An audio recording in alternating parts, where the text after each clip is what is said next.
Recently, during a live CBC interview that was meant to corner Pierre Poilievre, something incredible happened. CBC's chief political correspondent Rosemary Barton accidentally confirmed what critics have been saying for months. After 7 months in office and over 20 international trips, Prime Minister Mark Carney has not reduced a single tariff line anywhere in the world. Not one.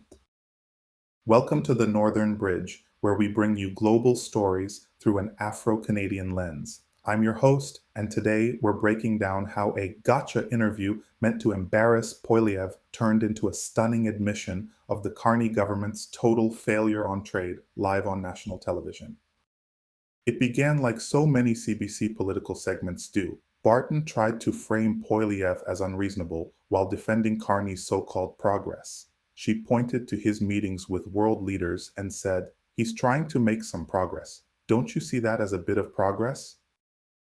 It was the usual narrative that endless summits and polite conversations somehow equal results. But Poilievre didn't take the bait. He went straight to the heart of it with one question that shattered the spin.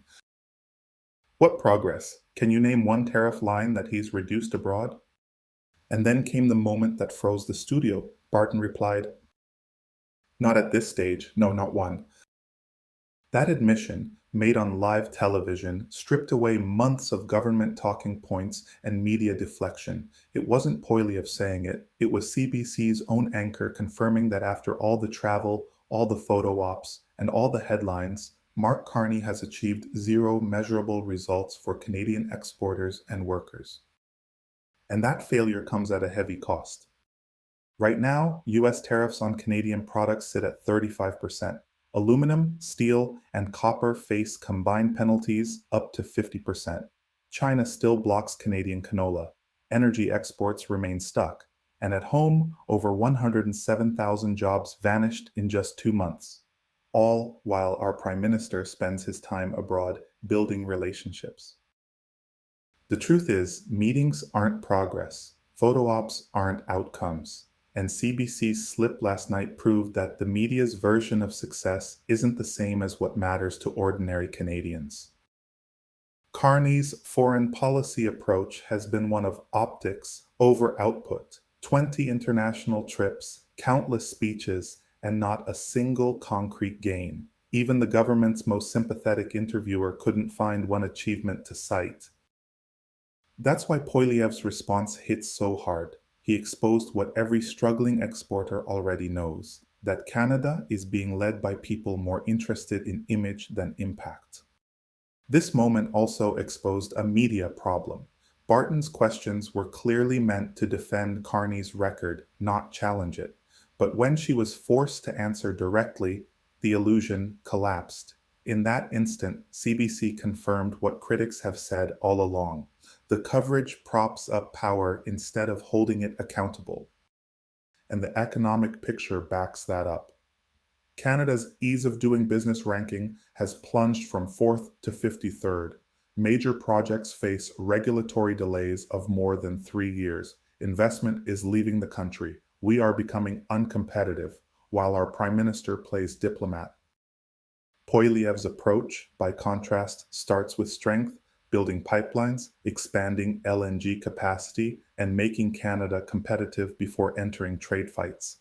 As he told Barton, "Right now we're in a position of weakness. The Americans know we can't sell our goods anywhere else." That's not political theater, that's reality. Even on energy, Barton tried to give Carney credit for an LNG expansion. Poilievre shut that down instantly. That was by Stephen Harper. It's the truth. Every major project still moving today traces back to the previous Conservative government. Carney's progress is recycled history. And then there's China. Carney's claim that Canada and China share climate goals is absurd.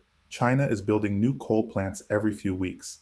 Pretending we share their priorities isn't diplomacy, it's delusion, and it's costing Canadians real jobs and leverage. At the Northern Bridge, we don't measure success by how many leaders a prime minister shakes hands with. We measure it by whether Canadians can find work, compete globally, and afford to live in their own country. Last night's interview showed, beyond any spin, that Mark Carney's record on trade is empty. 7 months, 20 trips, zero tariff reductions, confirmed live on CBC. That's not leadership, that's failure with a press pass. Thank you for watching. If you found this analysis valuable, subscribe and share this video, because accountability only happens when we demand it. What do you think? Should the media hold leaders to measurable results, or is it enough to celebrate meetings and promises? Your voice matters. Until next time, this is the Northern Bridge, Global Stories, Afro-Canadian Lens.